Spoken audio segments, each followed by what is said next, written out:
नमस्कार साथियों, मेरा नाम है आर.के. सिंह। संस्कृति आईएएस के यूट्यूब चैनल पर आप सभी का स्वागत है। आज हम जिस विषय की चर्चा करने वाले हैं ये जुड़ता है इलाहाबाद हाई कोर्ट से। खास तौर पे इलाहाबाद हाई कोर्ट के द्वारा टिप्पणी की गई है मुस्लिम कानून के दुरुपयोग को लेकर। और एक तरह से ये जो टिप्पणी की गई है ये खास तौर पे जो बहु विवाह है उसको लेकर की गई है। तो देखेंगे कि आखिर जो इलाहाबाद हाई कोर्ट है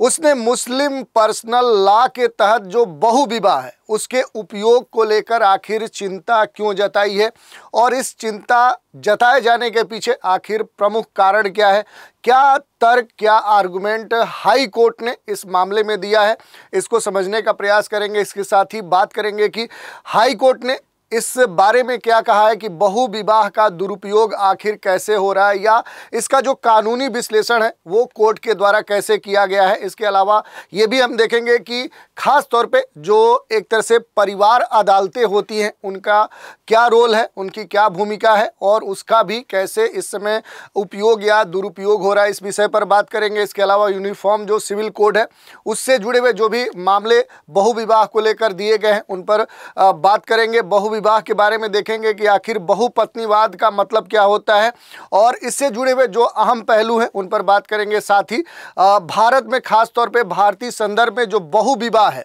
अलग अलग धर्मों में उनकी क्या विशेषताएं हैं, उनकी क्या मान्यताएं दी गई हैं, कहां पर बहु विवाह को मान्यता दी गई है, कहां पर मान्यता नहीं दी गई है, इन सभी पहलुओं पर संक्षिप्त रूप से लेकिन सारगर्भित तरीके से हम बात करने वाले हैं। चलिए शुरुआत करते हैं। मुस्लिम कानून का दुरुपयोग कर रहे कुछ जो पुरुष हैं, इन पुरुषों के संदर्भ में दिल्ली इलाहाबाद जो हाई कोर्ट है उसने क्यों चिंता जताई है, इसी मामले पर हम बात करने वाले हैं। तो देखिए, इसके लिए एक द हिंदू का न्यूज़ आर्टिकल लेते हैं, और इसके अलावा ये जो आर्टिकल है द टाइम्स ऑफ इंडिया और अलग अलग जो समाचार पत्र हैं, जो अलग अलग चैनल हैं वहाँ पर दर्शाए जा रहे हैं, और इसी को आधार बनाकर इस आर्टिकल जो कि टाइम्स ऑफ इंडिया में प्रकाशित हुआ है इस पर हम आज अपना विश्लेषण करें, जिसमें ये कहा गया कि man can not be punished for बिगमी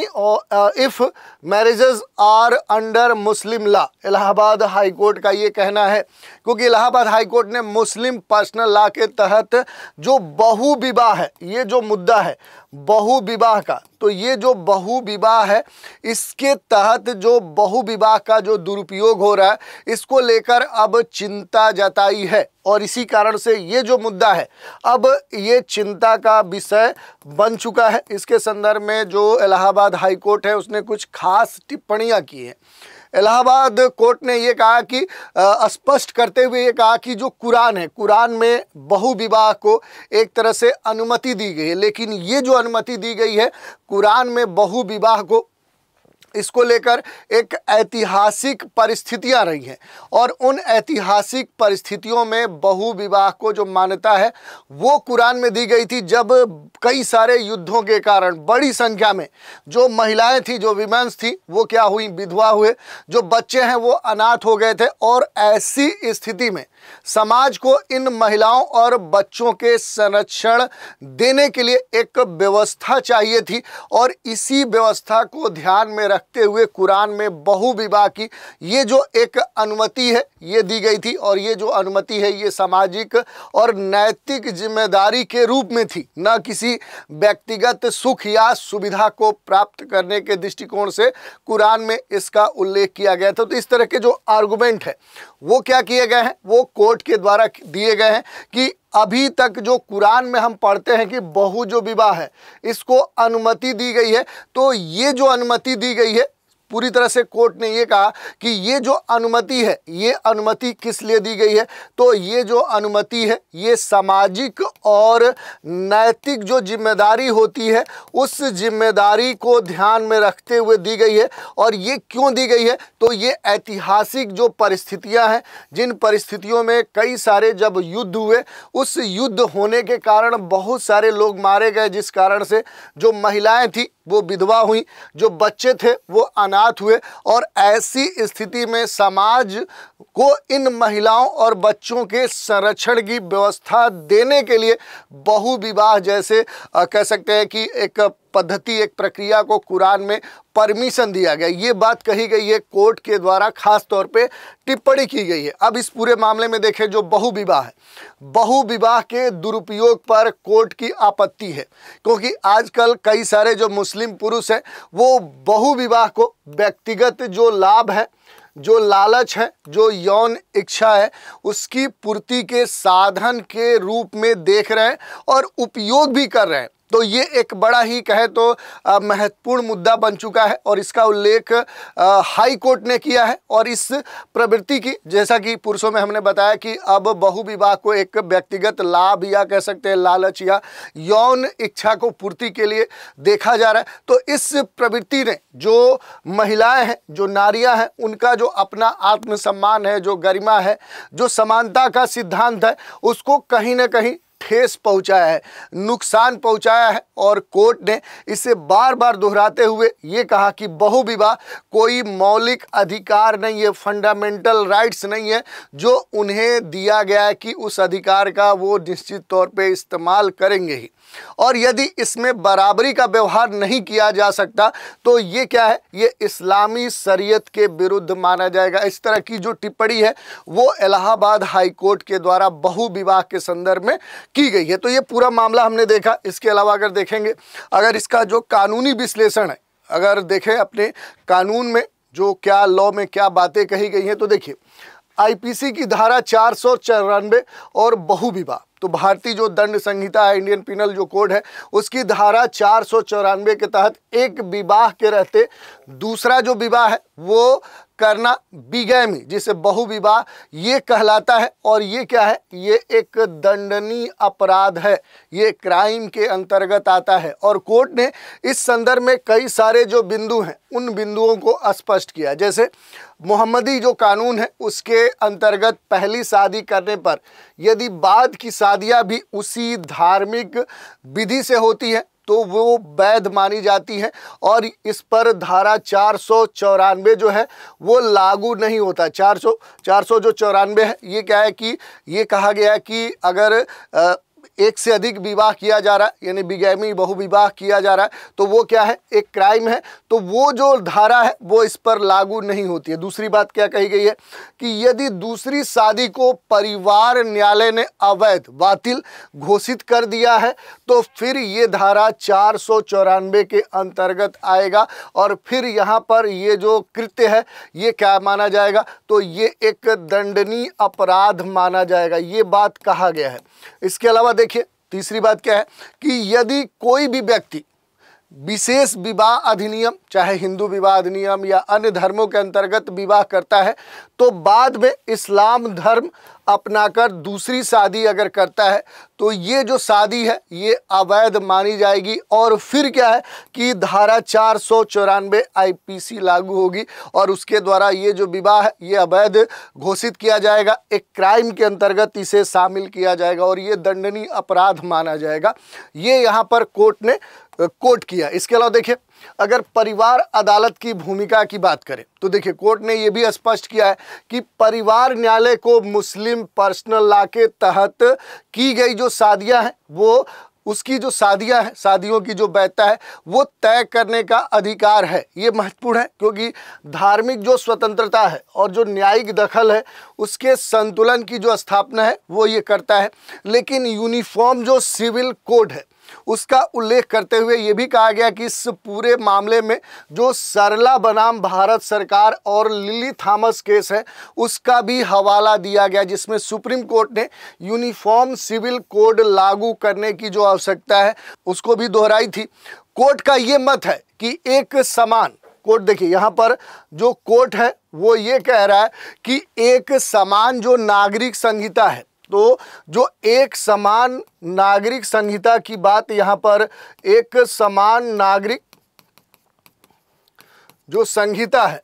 इस संहिता के तहत जो कहा जा रहा है कि जो बहु विवाह है, एक से अधिक जो विवाह है, यानी कि जो बहु विवाह है, जो धर्मांतरण है, धर्म परिवर्तन है, धर्मांतरण है और धर्मांतरण के अलावा महिलाओं के अधिकार पर जो अस्पष्टता है,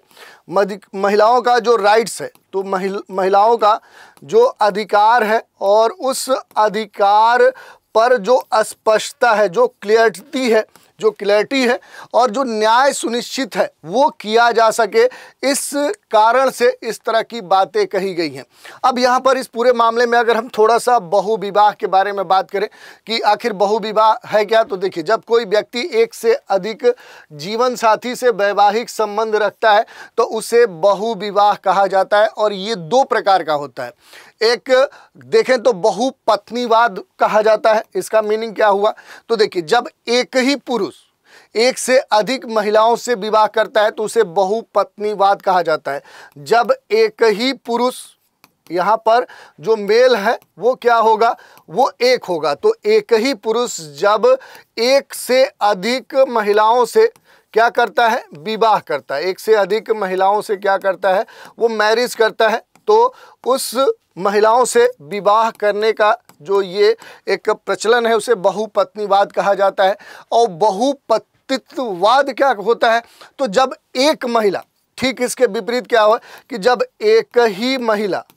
क्या है कि वो महिला एक से अधिक पुरुषों से क्या करे कि शादी करे, तो वो जो विवाह है उसे, या ये जो तरीका है, ये जो स्थिति है, इसे बहुपतित्ववाद कहा जाता है। तो दोनों के बारे में आपको स्पष्ट हो जाना चाहिए। ये पुरुषों के मामले में भी होता है और महिलाओं के मामले में भी होता है। ये नहीं, भारतीय संदर्भ में अगर बहुविवाह के स्थिति की बात करें, अलग अलग जो धर्म है, जैसे बड़ा भारत का धर्म हिंदू है, हिंदू लोगों की संख्या अधिक है, तो हिंदू कानून के तहत अगर हम देखें तो हिंदू विवाह जो अधिनियम 1955 है, तो इस अधिनियम के तहत जो बहुविवाह है इसकी स्थिति क्या है, तो इस अधिनियम के तहत ये स्पष्ट किया गया है कि जो बहुविवाह है वो पूरी तरह से क्या है, वो अवैध है। ठीक है, वो अवैध है। दूसरी शादी आईपीसी की धारा 494 के तहत क्या मानी जाएगा, एक क्राइम माना जाएगा, वो दंडनीय अपराध है। तो ये स्पष्ट है, हिंदू धर्म में क्या है कि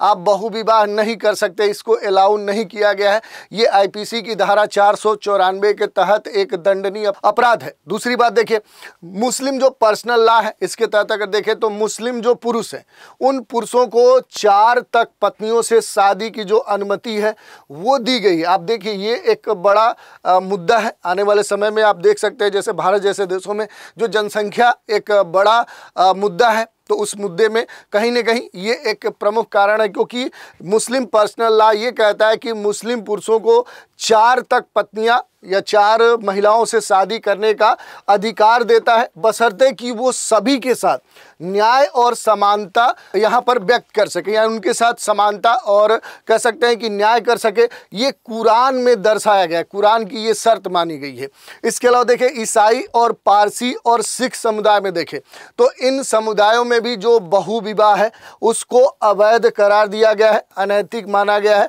और कहीं ना कहीं ये एक अपराध की श्रेणी में रखा गया है। तो ये हमने स्थिति देख ली कि अपने देश में अलग अलग जो धर्म है, धर्मों से आधारित जो कानून है, वहाँ पर बहुविवाह को लेकर क्या बातें कही गई हैं, क्या इसे वैध माना गया है या फिर इसे एक दंडनीय अपराध माना गया है, ये हमने देखा। तो ये पूरी चर्चा थी और इसके बारे में हमने बात की। इसी पर आधारित एक प्रश्न देखते हैं। इलाहाबाद हाई कोर्ट के अनुसार कुरान में बहुविवाह की जो अनुमति है वो किन परिस्थितियों में दी गई है, ये आपसे प्रश्न पूछा जा रहा है। विकल्प दिए गए, जनसंख्या वृद्धि के लिए, धार्मिक प्रचार हेतु, विधवाओं और अनाथों की जो सुरक्षा है उसके हेतु, या फिर पारिवारिक व्यवसाय को बढ़ावा देने के लिए। तो इस प्रश्न का उत्तर आपको देना है। उत्तर जो होगा वो आप कमेंट के माध्यम से दे सकते हैं। और मूल रूप से जो कोर्ट का, जो इलाहाबाद हाई कोर्ट है जिसे प्रयागराज अब कहते हैं, तो यहाँ पर जो इलाहाबाद हाई कोर्ट है उसके द्वारा टिप्पणी की गई, खास तौर पे ये कहा गया कि